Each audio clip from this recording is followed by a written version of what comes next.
So believe me when I tell you, boy, you got to chill.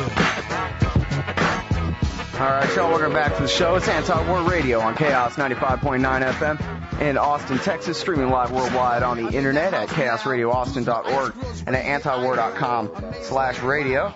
And it's my pleasure to welcome back to the show Professor Juan Cole from the University of Michigan, where he is a professor of history. And also I will go ahead and mention he is the author of the new book, Engaging. Well, it's not so new anymore. It's new to me because I haven't read it yet. It's still on the pile. Engaging the Muslim World. Welcome back to the show, Juan. How are you, sir? Hi, just fine, Scott. Thank you for having me on. I really want to read the book. It's just I got a giant pile, and the internet has killed my ability to read books. It's just made it impossible. You know, I sympathize with that. Of course, it does exist in Kindle and other electronic versions. Ah, there you go. Very slick of you to think ahead like that. All right. So talk to me about Lebanon. What's going on? Well, Hezbollah lost. Hezbollah lost. That's good. Right? Sure. Well, I mean, it's better than the alternative. Which would be them winning. Yeah, I mean, you know, Americans tend to interpret Middle East politics through an American lens, and that's natural.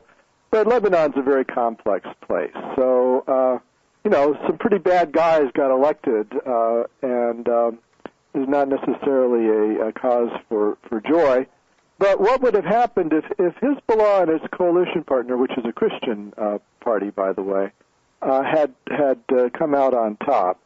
That's the Michael Aoun? Michel Aoun. Michel. Yeah, that's right. He's a former general who came to notoriety because he tried to force the Syrians out militarily in 1989 and failed, and was for many years in exile, and then came back and was popular with the Christians, and he's kind of a rabble-rouser. And he made his coalition with Hezbollah after the Israeli war of 2006, right?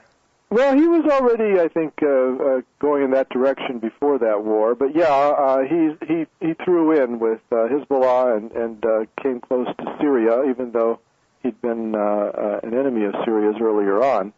And I think that hurt his popularity with the Christians, who see Syria as kind of, you know, having aspirations to dominate Lebanon. Mm-hmm. And you know, Christians in Lebanon, who I think they're probably about 30% of the population, but 40% of the electorate.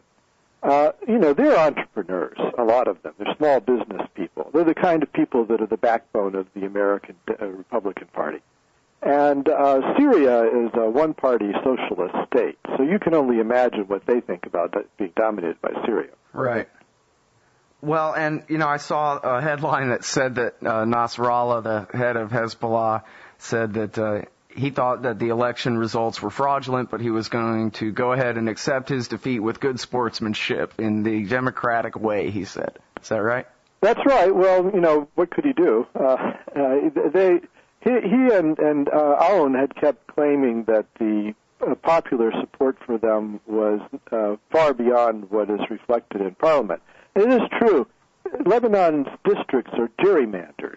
So, you know, about 100 of the 128 seats are almost predetermined by the districting.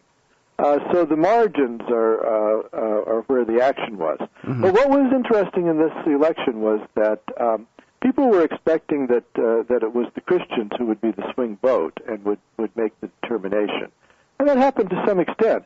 But the Sunnis also came in a big way and actually outvoted Aoun in some places. So the Sunnis rallied to the Sunni leader, Saad Hariri, who's backed by Saudi Arabia. You see why I'm saying that this is not an unmixed picture. Right. Well, it's called the confessional system, is that it? Yeah, well, that's the French word for religions. They have anglicized it to confessional, but it just means it's a sectarian system.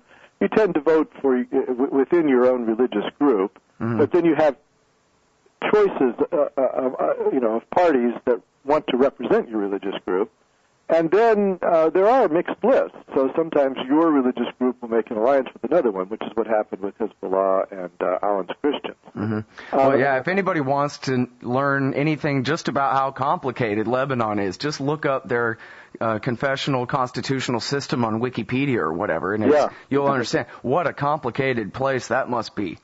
Yeah, the president is, by a national pact, is always a Christian. Michel Suleiman is the current president, who is, I think, a pragmatist. He's willing to live with Syria. He doesn't get along with Aoun at all. In fact, Aoun picked a big fight with him. And then the prime minister is always a Sunni. And Saad Hariri, who had been a kind of power behind the throne in the past, is now probably going to become the prime minister. So, there's going to be an overlap of power and prestige. Hariri is a multi-billionaire. His father had built up a fortune of $4 billion in Saudi Arabia. I mean, they're very close to the royal family. So he's kind of a Berlusconi figure, in Italy, so far without the scandals. But he's the very rich candidate. And so I think people thought that maybe Hariri and his Saudi connections could bring money into Lebanon and help with prosperity. And, Hezbollah had dragged them into that war with Israel in some ways in 2006. And so they wanted to go in a different direction.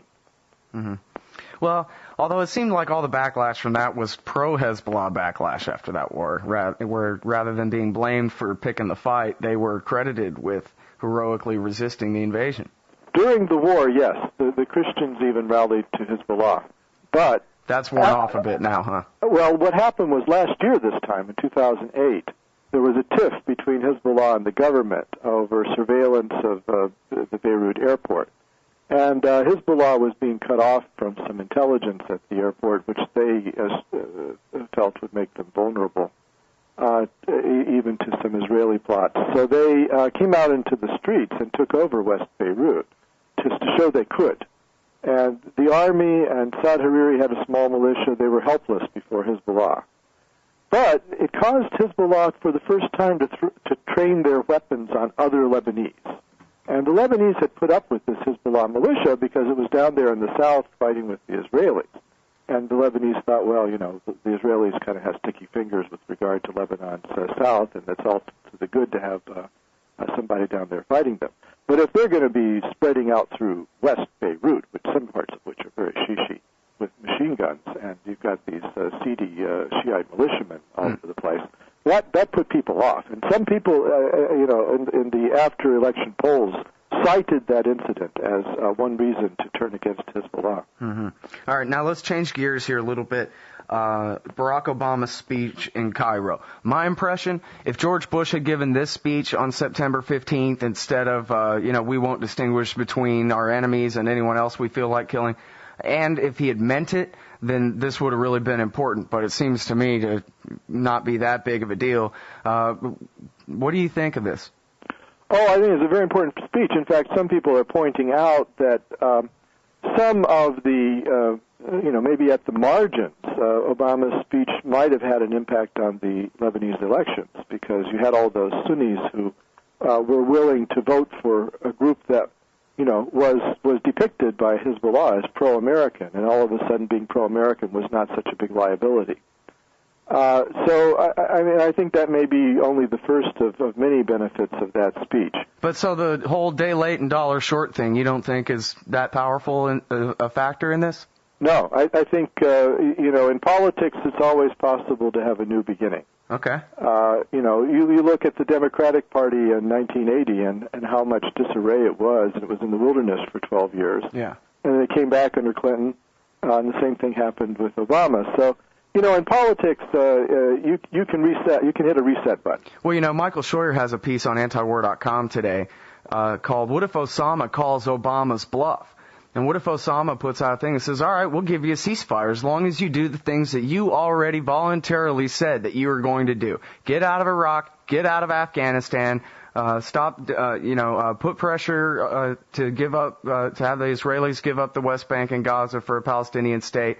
And if you don't, then, it'll be on again or whatever. If he does that, then Obama will either have to measure up to what he said or double down in his war effort. Well, Mike Scheuer is a smart cookie and knows bin Laden and his style better than almost anybody in the world since he was on the CIA bin Laden desk.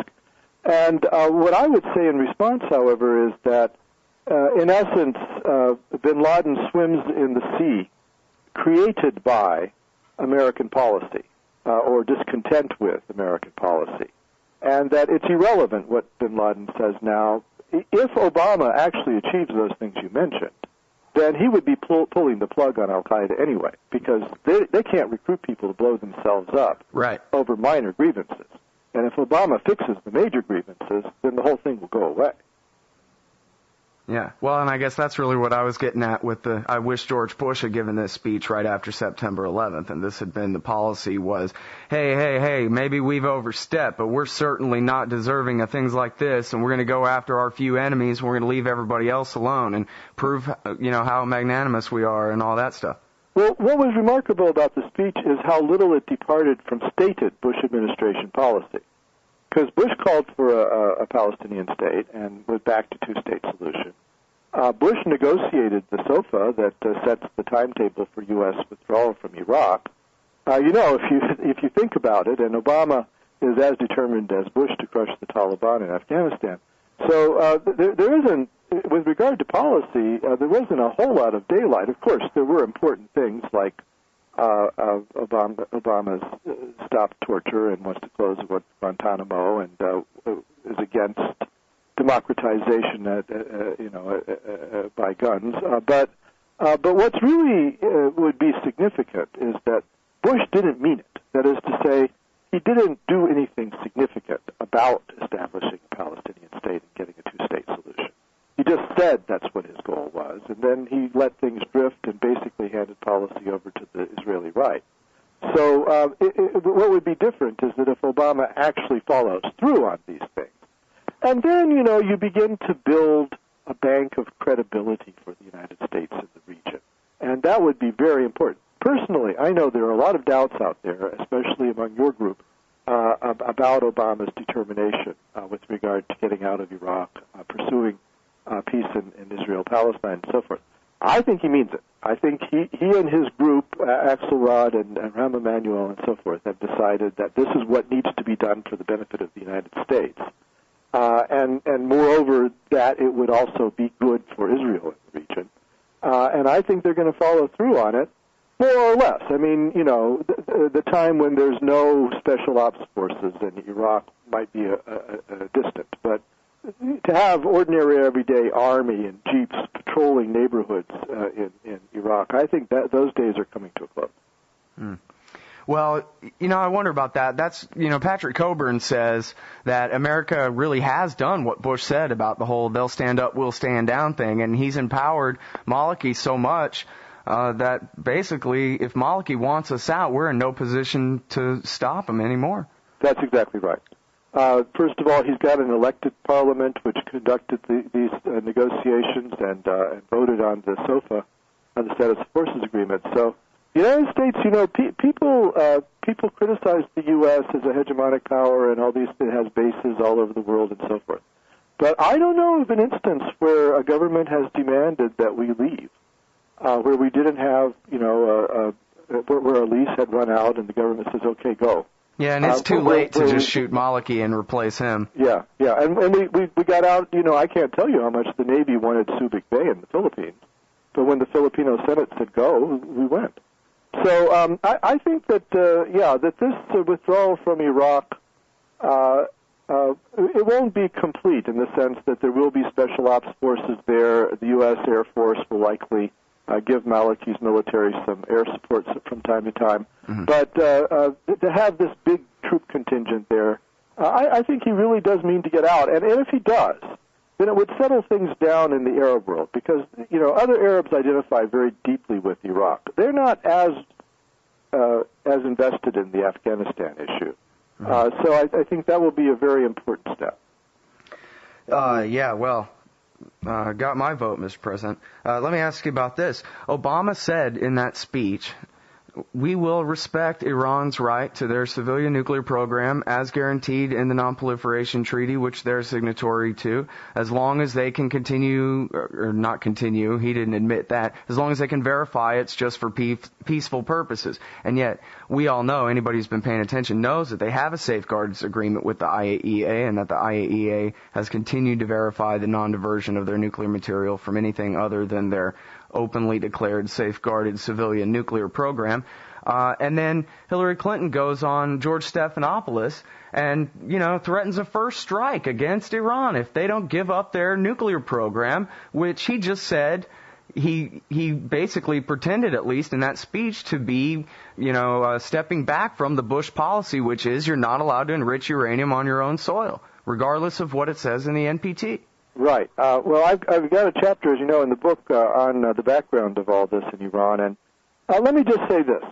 The International Atomic Energy Agency, which inspects Iran's nuclear facilities and hasn't been able to find evidence of weapon-related research since early 2003, is nevertheless a little frustrated, because they would like to be able to come back to the world and say, we have 100% certainty that there's no weapon-related research being done here. They can't find evidence of weapons-related research, but the program is a little bit opaque, and they want more access. They want more surprise inspections. They haven't been allowed to interview the scientists who designed the centrifuges. So I would say, Iran is 80% there. But the 20% is very frustrating to the international community. And that's what's got the Europeans worried, the British, the French, and the Germans who've been negotiating with Iran. It's what raises these question marks in Washington that Hillary Clinton was pointing to. So what her statement really is a form of power diplomacy. She's putting pressure on Iran to give us the other 20%. And I think the real significance of Obama's speech in Cairo about this was that if they'll be completely transparent, which they're not quite completely transparent, but if they will be, then we'll back off. And so this is twisting their arms. So far, they're just things that raise question marks, and the International Atomic Energy Commission just doesn't want to be in this position of doing inspections, of not being able to find anything wrong, but then not really having complete access. Mm-hmm. All right, I'm sorry, we need to do this again soon, but we are all out of time right now. I really appreciate your time on the show today, Juan. Oh, it's my pleasure. Anytime, Scott. All right, y'all, that's Juan Cole, professor of history at the University of Michigan. The blog is called Informed Comment. It's at juancole.com, and the book is called Engaging the Muslim World. We'll be right back with Howard Jones after this.